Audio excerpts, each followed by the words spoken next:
Jungle.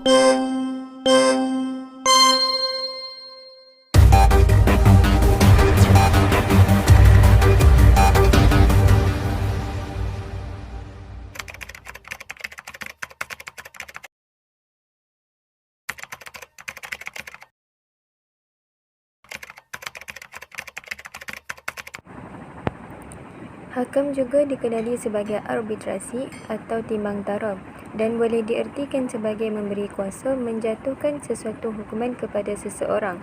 Manakala dari sudut istilah iaitu satu proses di mana pihak-pihak yang bertikai melantik seseorang atau hakam bagi menyelesaikan pertikaian yang timbul di antara pihak-pihak berlandaskan cara. Apakah isu-isu yang menyebabkan proses hakam ini menjadi sukar dan gagal? Isu dia satu dari segi kerjasama lah. Maksudnya bila mana suami ataupun isteri tak mau mai mahkamah, tak hadir. Yang kedua, bila hakam tu dilantik, hakam tu pula tak mai, tak mau hadir ke mahkamah, orang panggil mai, tak mau mai.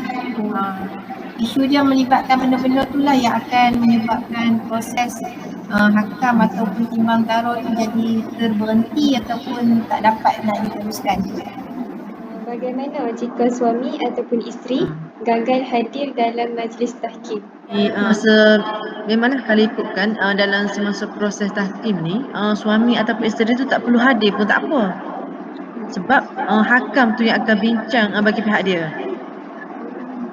So laporan tu antara hakam. Jadi tak ada masalah lah kalau pihak-pihak tak boleh hadir. Ataupun kalau pihak-pihak tu hadir, memang dia kena diam. Dia tak boleh menjawab lah hakam tu. Ketika hakam tu bagi laporan, pihak-pihak tak boleh masuk campur. Suami isteri itu sendiri. Jadi kita kata kalau isteri atau suami gagal hadir tu tak ada masalah lah. Hakam tu boleh teruskan tu kes tu. Yang mana mahkamah memberi satu arahan mengenai tata cara perjalanan majlis tahkim tersebut. Proses tersebut hendaklah mematuhi tulisan arahan.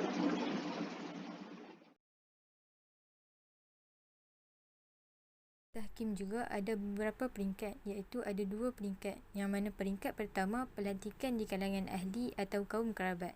Sekiranya tiada penyelesaian, maka proses seterusnya adalah pelantikan yang kedua, iaitu terdiri daripada anggota panel hakam yang dilantik oleh mahkamah yang memberikan kuasa penuh dalam pelaksanaan majlis tahkim sehingga selesai. Apakah jenis perceraian yang ditentukan oleh hakam? Okey, jenis penceraiannya dia tadilah, maksudnya hasil pembincangan antara pihak tu, hakam dia kena tentukan sama ada kalau pihak-pihak ni tak setuju, contoh kata pihak suami ni dia minta tebus talak. Jadi hakam tu kena buat tebus talak lah. Kena buat penceraian secara tebus talak ataupun talak khul'i. Tahu kan talak? Cerai secara khulu'. Cerai khulu'.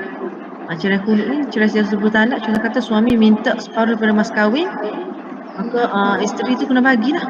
Isteri kena bagi, contoh cerai separuh mas kahwin, cerai dengan contoh mas kahwin RM1,000, kena cerai dengan mas kahwin RM1,000. Ataupun kalau isteri tu memang kalau suami tu dia kata dia nak cerai tapi dia tak naklah tebus talak, okey, dia jadi cerai tu cerai secara talak ruj'i sahaja. Dia dua cara lah, maksudnya cerai talak ruj'i dengan tebus talak, dia tak ruj'i. Bilakah Mahkamah Syariah mula menumbuhkan jawatan kuasa hakam? Dah lama dah. Hakam ni dah lama dah.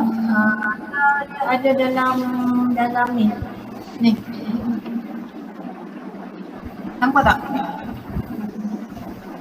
Ni enakmen Undang-Undang Keluarga Islam Kedah Darul Aman 2008. Okey. Dalam ni dah pasal hakam 2008. Tapi yang ni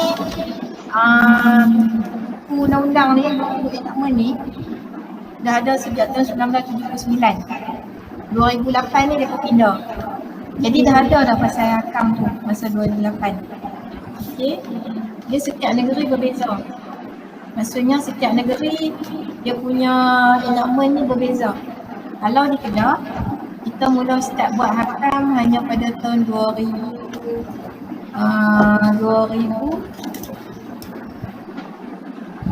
...2019 baru kita betul-betul buat. 2019 di Kedah.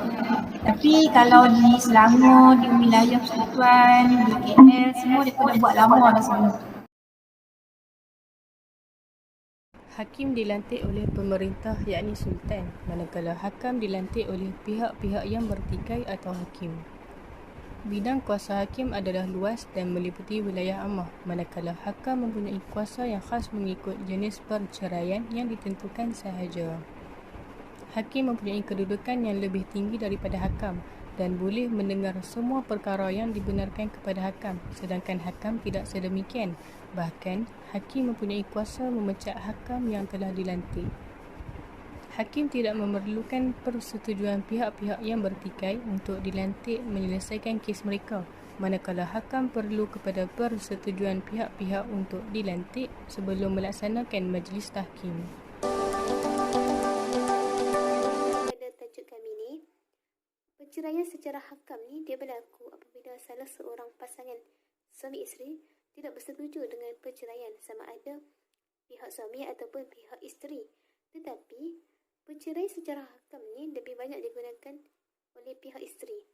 Sebelum terus kepada proses majlis tahkim iaitu hakam, terdapat satu proses yang dinamakan jawatan kuasa pendamai. Jawatan kuasa pendamai ni mereka akan berbincang sama ada pihak suami isteri boleh berbaik semula ataupun sebaliknya. Okay. Sekiranya perbincangan itu tidak selesai kerana si suami masih ingin untuk menceraikan isteri dan isteri tersebut tetap mahu bercerai, maka di situ mahkamah mendapati terdapat syiqaq di antara kedua pasangan tersebut. Okay. Proses untuk yang seterusnya, hakam pun akan bermula. Pada peringkat yang pertama, hakam ni cuma akan memberi kata putus tentang keadaan rumah tangga pasangan suami isteri tersebut. Jika masih tiada kata putus daripada pihak suami khususnya, maka hakam yang dilantik oleh mahkamah secara automatiknya akan mendapat kuasa penuh untuk memutuskan perceraian dan perceraian itu sah di sisi undang-undang. Di sini tamatlah kuasa mutlak seorang suami untuk menceraikan isterinya. Okay.